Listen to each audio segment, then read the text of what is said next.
اعوذ باللہ من الشیطان الرجیم بسم اللہ الرحمن الرحیم سورۃ فاطر بسم اللہ الرحمن الرحیم الحمد للہ فاطر السماوات والارض جاعل الملائکۃ رسلا اولی اجنحۃ مثنی وثلاث ورباع یزید فی الخلق ما یشاء ان اللہ علی کل شیء قدیر۔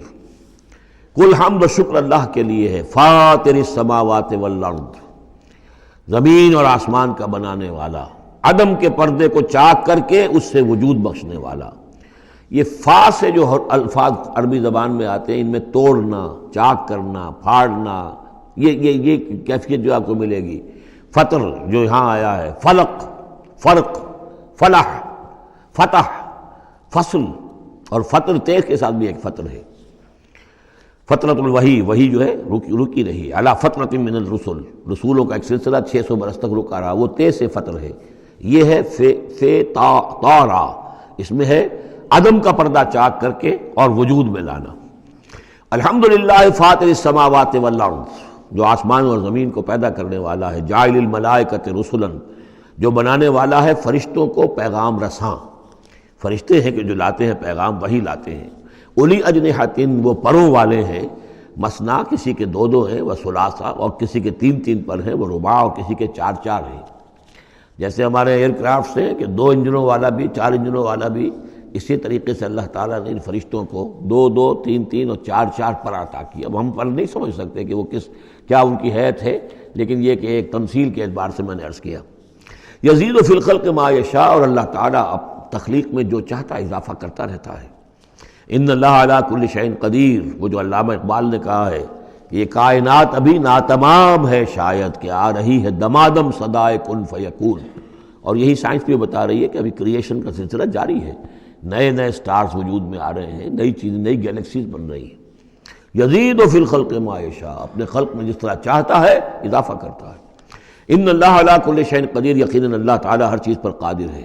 ما یفتح اللہ للناس رحمۃ فلا ممسک لہ، جو بھی اللہ نے لوگوں کے لیے رحمت کا دروازہ کھولا ہے تو اس کو روکنے والا کوئی نہیں۔ یہاں اس رحمت سے مراد رحمت نبوت ہے، ہدایت کے لیے وحی کا سلسلہ، گویا کہ اللہ تعالیٰ کی رحمت بن کر وحی آئی ہے، نبوت جو ہے رحمت بن کر آئی ہے۔ اسی لیے حضور کے لیے کہا گیا العالمین وما ارسلناک الا رحمۃ للعالمین، کہ انسانوں کے لیے رحمت ہے۔ ان کو بہت بڑے امتحان سے سابقہ، اس امتحان میں کامیابی کے لیے کتنی آسانی پیدا کر دی ہے کہ نبی کو دیکھو، اس کا وجود، اس کی شخصیت خود اللہ کی نشانیوں میں سے بڑی نشانی، اس کی سیرت، اس کا کردار، اس کی عظمت، اور پھر یہ کہ جو وہی اس پر آئی ہے وہ ان کے لیے۔ تو جو بھی رحمت کا دروازہ اللہ کھولتا ہے، رحمت کا، جیسے نبوت ہے، فلا ممسک اللہ، اسے روکنے والا کوئی نہیں۔ وما یمسک، اور جس کو وہ روک لے، فلا مرسل لہ، پھر اس کو بھیجنے والا کوئی نہیں۔ اب اللہ نے روک لیا، اس دروازے کو بند کر دیا محمد رسول اللہ صلی اللہ علیہ وسلم کے بعد، تو اب سوائے دجالوں کے کوئی اور نہیں ہوگا جو نبی آئے، تو فرمایا کہ اس کو پھر بھیجنے والا کوئی نہیں۔ من بعد ہی، اس کے بعد، وہو العزیز الحکیم، اور یقیناً زبردست ہے، کمال حکمت والا۔ یا ایھا الناس اذکروا نعمت اللہ علیکم هل من خالق غیر اللہ یرزقکم من السماء والارض، کوئی ہے اللہ کے سوا کوئی اور خالق جو تمہیں رزق پہنچاتا ہو آسمان سے اور زمین سے؟ لا الہ الا ہو، نہیں ہے کوئی معبود سوائے اس کے۔ فانا توفکون، تو کہاں سے الٹے پھرائے لیے جا رہے ہو؟ وَيُكَذِّبُوكَ، اور اے نبی اگر یہ آپ کو جھٹلا رہے ہیں، فَقَدْ كُذِّبَتْ رُسُلٌ مِّن قَبْلِكَ، تو آپ سے پہلے بھی بہت سے رسولوں کو جھٹلایا گیا۔ وَإِلَى اللَّهِ تُرْجَعُ الْأُمُورُ، اور بالآخر تو تمام معاملات جو ہیں وہ اللہ کی طرف لوٹا دیے جائیں گے۔ یا ایھا الناس ان وعد اللہ حق، اے لوگو اللہ کا وعدہ سچا ہے۔ فلا تغرنکم الحیات الدنیا ولا یغرنکم باللہ الغرور، یہ الفاظ آ چکے ہیں سورہ لقمان میں بھی۔ تو دیکھو تمہیں دنیا کی زندگی دھوکے میں نہ ڈال دے، اپنے اندر گم نہ کر لے کہ تم آخرت کو بھول جاؤ، اللہ کو بھول جاؤ، تو یہ گویا کہ تمہارے لیے سب سے بڑا دھوکہ بن جائے گا۔ وما الحیات الدنیا الا متاع الغرور، تو نہ دھوکے میں ڈالے تمہیں دنیا کی زندگی، اور نہ دھوکہ دے تمہیں اللہ پر وہ دھوکے باز، غرور غین کے زبر کے ساتھ جو ہے، پیش کے ساتھ غرور وہ تو گویا کہ مصدر ہوگا، لیکن غین کے زبر کے ساتھ غرور فعول کے وزن پر، اس میں مبالغہ ہے، بہت بڑا دھوکے باز، سب سے بڑا دھوکے باز ابلیس لعین ہے۔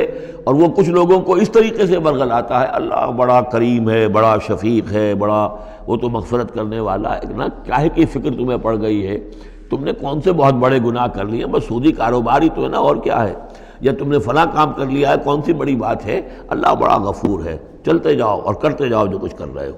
تو یہ اللہ کی شان رحیمی و غفاری پر دھوکہ دینا، وَلَا يَغْرُرَنَّكُمْ بِاللَّهِ الْغَرُورُ، اللہ کی رحمت کے حوالے سے دھوکہ نہ دے پائے تمہیں یہ بہت زیادہ بڑا دھوکے باز۔ ان الشیطان لکم عدو فاتخذوہ عدوا، یقیناً یہ شیطان جو ہے یہ تمہارا دشمن ہے، اسے دشمن ہی سمجھو۔ انما یدعو حزبہ لیکونوا من اصحاب السعیر، یہ تو اپنے ہی لوگوں کو بلاتا ہے تاکہ وہ ہو جائیں اس کے جہنم والوں میں سے۔ یعنی یہ جو حزب الشیطان ہے، اب ظاہر بات ہے کوئی پہلے سے پوٹینشلی حزب الشیطان کا ہے، اس کے اندر رجحانات ہیں غلط اور اس کے اپنے جو ہیں ارادے وہ صحیح نہیں ہے، تو شیطان اس کو پھر، جس کو میں نے کہا تھا بارہا کہہ رہا ہوں کہ وہ پھر برے کو گھر تک پہنچا کر دم لیتا ہے، درمیان میں کہیں کھڑا نہیں رہنے دیتا، اس کا پیچھا کرتا ہے۔ فَأَتْبَعَهُ الشَّيْطَانُ، سورہ اعراف میں ہم نے پڑھا ہے کہ وہ بلعام بن جو باورہ تھا، اس نے ایک غلطی کی، نکل بھاگا، فَأَتْبَعَهُ الشَّيْطَانُ، پھر شیطان نے اس کا پیچھا پکڑ لیا اور اس کو پھر وہ دھکے دیتا ہوا اور آگے سے آگے لے کر بدی میں، گمراہی میں، بے حیائی میں آگے سے آگے لے کر چلا گیا۔ تو شیطان تو در حقیقت جو بھی اولیاء الرحمن ہیں، عباد الرحمن ہیں، ان پر شیطان کا کوئی زور نہیں ہے، بلکہ جن کے اپنے اندر کھوٹ ہے، جن کے اپنے اندر جو ہے ارادوں میں اور نیت کے اندر فتور ہے، شیطان انہی کو بلا لیتا ہے اور اپنے گرد جمع کر لیتا ہے۔ انما یدعو حزبہ، یہ حزب الشیطان کا لفظ آئے گا سورہ مجادلہ میں، ایک طرف حزب اللہ ہے، ایک طرف حزب الشیطان ہے۔ تو ایک کچھ لوگ وہ تھے جو پوٹینشلی حزب اللہ میں تھے، انہیں کچھ وقت لگ گیا، عمر تھے رضی اللہ عنہ، حمزہ تھے رضی اللہ عنہ، 6 سال تو لگ گئے، لیکن پوٹینشلی ان کے اندر وہ حزب اللہ میں شامل ہونے کی صلاحیت تھی، وقت آنے پر وہ صلاحیت ظاہر ہو گئی۔ ایک وہ ہے کہ جو پوٹینشلی اولیاء شیطان تھے، حزب الشیطان میں سے تعلق رکھتے تھے، تو پھر شیطان نے انہیں بلا کر اور اپنے چیلو چانٹوں میں شامل کر لیا۔ الذین کفروا لہم عذاب شدید، جو لوگ کفر کی روش اختیار کریں گے ان کے لیے بہت سخت عذاب ہے۔ والذین آمنوا وعملوا الصالحات لہم مغفرۃ واجر کبیر، اور جو لوگ ایمان لائیں اور نیک عمل کریں ان کے لیے مغفرت ہے اور بہت بڑا اجر ہے۔ اللہم ربنا اجعلنا منہم۔ افمن زین لہ سوء عملہ فرآہ حسنا، ذرا غور کرو، کوئی شخص ایسا ہے، بھلا وہ شخص کہ جس کو اس کی برائی ہی مزین کر دی گئی ہے۔ وہ جو آج کا ہمارا معاملہ بے حیائی کلچر کے نام پر ہے، اب یہ تو بڑی اعلیٰ شے ہے، اعلیٰ قدر ہے، کلچر، ثقافتی طائفہ آ رہا ہے، کلچرل ٹروپ آ رہا ہے۔ اب یہ بے حیائی اور گندگی جو ہے اس کو اچھے اچھے نام دے کر جس طریقے سے کہ آج دنیا کے اندر ان کا چرچا کیا گیا ہے، ان تشیع الفاحشہ، وہ فحش جس طریقے سے پھیل رہا ہے پوری دنیا کے اندر، اور ٹیلی ویژن نے آ کر اور اینٹینا نے آ کر، تو واقعہ یہ ہے کہ اب کوئی گھر نہیں کہ جو اس بلا کو، اس مصیبت سے جو محفوظ رہ گیا ہو۔ تو فرمایا کہ وہ لوگ، بھلا وہ شخص، افمن زین لہ سوء عملہ، اس کے عمل کی برائی ہی اس کے لیے مزین کر دی گئی ہے، فرآہ حسنا، وہ اسے اچھا دیکھ رہا ہے، اس کو اچھا سمجھ رہا ہے، اس پر فخر بھی کر رہا ہے۔ آپ کے علم میں ہوگا نیوڈسٹ سوسائٹیز بھی ہیں، امریکہ میں وہ لوگ ہیں، مادر داد بڑھانا مرد اور عورتیں ایک مجلس کے اندر، اور وہ سمجھتے ہیں کہ لباس جو تکلف خام کا کیا ضرورت ہے۔ ہومو سیکشولز، اور وہ اتنے ایروگنٹ ہیں، اتنے ایگریسو ہیں، وہ باقاعدہ مظاہرے کرتے ہیں، اور ان لوگوں کے خلاف جو اس کو برا سمجھتے ہیں اس کے خلاف میدان میں آ کر کھل کر ڈنکے کی چوٹ سینہ تان کر، بلکہ یہ کہ انہوں نے کوئی شرم نہیں، کوئی حیا نہیں ہے کہ ہومو سیکشولیٹی، لیکن یہ کہ عام ہے۔ اب وہاں پر کھلم کھلا کوئی عورت کہے گی میں لیسبین ہوں، صاف کہے گی، اسے کوئی اس میں جھجک نہیں۔ 2 عورتیں ہیں کہ جو اپنی شہوت کا تقاضا جو آپس میں پورا کر رہی ہیں، 2 مرد ہیں جو شہوت کا تقاضے اپنے آپس میں اور ہومو سیکشولز اور لیسبینز، یہ ان کے ہاں کوئی شے اب جو ہے بری نہیں ہے کہ جس پر کسی کو نگاہ نیچی کرنے کی کوئی ضرورت محسوس ہو، اس لیے کہ وہ ان کے ہاں اب ایک چیز ہے، ریکگنائزڈ ہے، مسلم ہے، مانی ہوئی ہے۔